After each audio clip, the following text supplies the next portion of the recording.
Okay. Assalamualaikum warahmatullahi wabarakatuh. Bismillahirrahmanirrahim. Alhamdulillahirabbil alamin. Wassalatu wassalamu ala asyrafil anbiya'i wal mursalin wa ala alihi washabihi ajma'in. Rabbi shrah li sadri wa yassir li amri wahlul 'uqdatam min lisani yafqahu qawli. Sebelum kita memulakan pelajaran pada hari ini, saya perkenalkan diri, saya Ustazah Ginda yang akan mengajar mata pelajaran sirah tahun 5 pada tahun ini. Okey. Untuk pelajaran sirah pada tahun ini, tajuk-tajuk yang akan kita belajar adalah berkaitan tentang perkembangan agama Islam, iaitu dari sudut akidah, ibadah, akhlak, muamalat, kanun dan perundangan. Dan untuk tajuk yang kedua, kewafatan Nabi Muhammad SAW, dan yang terakhir adalah penentuan khalifah pertama selepas Rasulullah SAW. Okay. Untuk minggu ini, kita akan mengulang kaji semula tajuk pelajaran yang awak telah belajar semasa tahun 4 yang lepas. Okey, untuk kalau awak tengok, pelajar untuk subjek sirah tahun 4 yang lepas, apa yang awak dah belajar ada 2 tajuk besar, iaitu jihad Rasulullah SAW dan para sahabat, dan juga pembangunan negara Islam. Cuba ingat balik. Jihad Rasulullah dan para sahabat. Apa yang awak belajar, iaitu tentang konsep jihad dalam Islam. Dalam konsep jihad ni, awak belajar tentang apa? Ingat balik. Jihad kecil iaitu jihad asghar, dan juga jihad besar iaitu jihad al-akbar. Dalam ni awak belajarlah kenapa Islam membenarkan peperangan dalam Islam. Okey, itu yang kedua adalah perang Badar, perang Uhud, perang Khandaq, perjanjian Hudaibiyah dan juga pembukaan kota Mekah. Okey, untuk tajuk yang kedua, pembangunan negara Islam yang mengandungi tajuk kecil iaitu tentang pembinaan masjid, pentadbiran, pendidikan, ekonomi, teknologi dan juga hubungan diplomatik. Ingat lagi tak apa yang telah awak belajar? Minggu ini saya nak ingatkan semula tentang tajuk pembinaan masjid. Masjid yang patut kita ketahui awak belajar tahun lepas ada berapa? Ada 3, iaitu yang pertama masjid apa? Masjid Quba, Masjid An-Nabawi dan juga Masjidil Haram. Okey. Masjid Quba ni terbina dalam peristiwa apa? Dalam peristiwa Rasulullah berhijrah ke Madinah, iaitu berlaku dalam peristiwa tahun 13 Hijrah. Okey. Masjid Quba ni dibina atas dasar takwa Rasulullah SAW. Okey, yang kedua adalah Masjid An-Nabawi. Okey, Masjid An-Nabawi ni adalah merupakan tempat suci kedua dalam Islam, iaitu dia dibina secara gotong royong oleh Rasulullah SAW bersama umat Islam. Okey, masjid An-Nabawi ni kalau awak ingat, dibina di atas tanah yang dibeli oleh Rasulullah SAW daripada 2 orang anak yatim, iaitu siapa? Ingat lagi tak nama dia? Dia daripada dua anak yatim iaitu dua adik iaitu Salih dan Sahailul bin Umar. Okey. Untuk yang ketiga apa? Masjidil Haram. Ingat tak?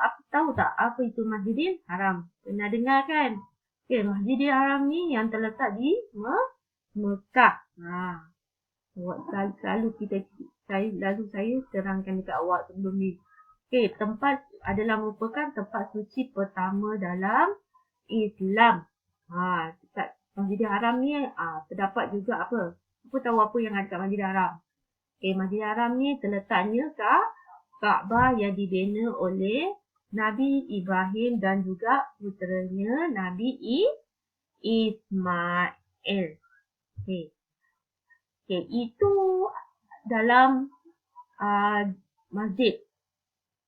Maknanya masjid yang dibina. Ada 3 masjid yang perlu diketahui. Okey. Okey, untuk masjid. Apa dia peranan masjid dalam pembentukan negara Islam? Tahu tak peranan? Apa fungsi dia? Ini dia ada banyak. Okey, yang pertama adalah sebagai pusat ibadah. Okey, untuk pusat ibadah awak tahu apa kan? Kalau tahu pusat ibadah, kalau ibadah ni apa ibadah yang kita boleh buat dalam masjid? Seperti apa? Solat 5 waktu, membaca Al-Quran, berzikir, lagi apa? Siapa tahu? Apa lagi yang boleh kita buat dalam masjid? Beriktikaf. Lagi? Untuk apa? Solat apa?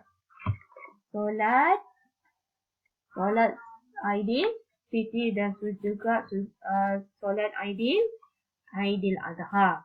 Okey, itu yang pertama sebagai pusat ibadah. Yang kedua sebagai pusat kemasyarakatan, iaitu tempat menyelesaikan masalah rumah tangga, memupukkan perpaduan. Kalau masyarakatan, apa lagi? Kalau zaman Rasulullah dulu, dia merancang masjid ni adalah berfungsi sebagai tempat merancang menyediakan pelbagai infrastruktur negara. Okey, yang ketiga sebagai pusat pendidikan dan penyebaran ilmu pengetahuan. Itu yang ketiga. Yang keempat, pusat ekonomi. Apa dia sebagai pusat ekonomi? Apa? Tempat pengurusan ekonomi seperti pengurusan dan pentadbiran zakat, harta wakaf, jizyah. Saya nak tanya apa itu jizyah? Ingat tak jizyah tu apa? Okey, jizyah ni adalah cukai. Dan yang terakhir adalah pengurusan dan pentadbiran ghanimah. Ghanimah apa? Ghanimah adalah rampasan perang. Okey, yang seterusnya adalah sebagai pusat politik. Pada zaman dulu, zaman Rasulullah dan para sahabat ni dijadikan masjid sebagai tempat mesyuarat bagi mengenai perkara-perkara yang berkaitan dengan masyarakat dan negara. Contoh dia apa? Boleh tak sebutkan? Sebagai tempat nak merancang strategi peperangan, menerima kunjungan diplomatik dan delegasi daripada negara Islam ataupun negara bukan Islam. Okey. Dan juga sebagai tempat pameran senjata. Okey, yang seterusnya adalah pusat seni. Kalau awak tengok, kenapa fungsi masjid ni adalah sebagai pusat seni? Sebab pada zaman Rasulullah dulu, masjid ni dijadikan tempat untuk memperdengarkan bacaan Al-Quran dan juga qasidah. Okey, itu adalah antara peranan masjid. Mesti ingat lagi tak? Okey, yang seterusnya adalah dari segi pentadbiran. Apa yang dia buat dalam pentadbiran ni apa? Okey, apa dia peranan Rasulullah ni sebagai pemimpin ummah? Siapa tahu? Kalau pemimpin ni maksud dia menjadi ketua. Okey, masuk pemimpin. Okey, pemimpin, peranan. Apa dia peranan Rasulullah? Yang pertama adalah sebagai pemimpin negara. Rasulullah ni adalah seorang pemimpin negara, pemimpin masyarakat, pemimpin dalam solat dan juga panglima tentera dalam peperangan. Apa yang peperangan yang saya dah sebut tadi? Dalam peperangan Badar, peperangan Uhud, peperangan Khandaq. Dalam semua peperangan tu Rasulullah SAW menjadi panglima tentera. Okey. Yang seterusnya adalah pendidikan. Yang ini dari segi pendidikan pula. Okey. Untuk dari segi pendidikan, mesti ingat tak pendidikan? Tempat apa yang diterangkan tentang pendidikan. Okey.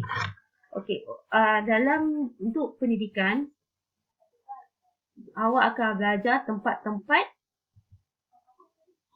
di mana berkembangnya, diajar kat mana orang zaman Rasulullah ni dia sampaikan pendidikan.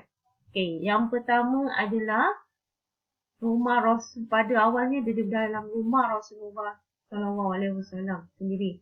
Okey, rumah Rasulullah ni adalah merupakan institut pendidikan yang pertama. Maknanya ini institut pendidikan yang pertama, iaitu rumah Rasulullah SAW sendiri. Selepas rumah Rasulullah, bila telah bertambahnya pengikut Islam, okey, dikembangkan pula, ditukar kepada di Darul Arkam. Darul Arkam ni adalah nama tempat sebab nama pemilik rumah tu adalah Al-Arkam bin Abi Arkam. Dia nak diambil nama dia sempena nama tuannya, iaitu Al-Arkam. Yang ketiga adalah masjid. Tahu kan masjid? Yang keempat adalah As-Sofafat. Siapa tahu As-Sofafat ni apa? Okey. Ni tak As-Sofafat? Pernah dengar tak? Okey, As-Sofafat ni adalah ruang atau bangunan surau yang bersambung dengan masjid. Pernah tengok tak? Kalau tengok perhatikan, mesti ada. Awak tengok, okey, ruang ataupun bangunan yang bersambung dengan masjid. Sebagai contoh yang kini ada adalah Masjid An-Nabawi. Yang kelima adalah Kutubu. Kutubu ni adalah apa? Kutubu ni ditubuhkan oleh orang Arab yang tugas dia adalah memberi pendidikan kepada kanak-kanak di peringkat rendah. Kutubu. Ini tempat dia. Okey. Pada zaman Rasulullah dulu, Rasulullah pernah memerintahkan tawanan perang Badar yang berkebolehan supaya mengajar 10 orang kanak-kanak Islam sehingga mereka boleh membaca dan menulis sebagai syarat untuk membebaskan diri. Maknanya tahanan yang ditawan pada tahanan yang ditawan pada perang Badar, untuk dia bebas, dia dikehendaki mengajar 10 orang kanak-kanak Islam. Daripada dia tak boleh baca, tak boleh menulis, dia boleh pandai membaca dan pandai menulis. Bila dah pandai dan menulis membaca, barulah boleh dia dibebaskan. Okey, boleh ingat? Okey. Untuk minggu ini, setakat ini je saja penerangan bagi saya. Okey, untuk ulang kaji tahun 4. Okey, kita akan bersambung pula pada minggu hadapan. Okey, sekian. Kita sudahi dengan surah Al-Alaq.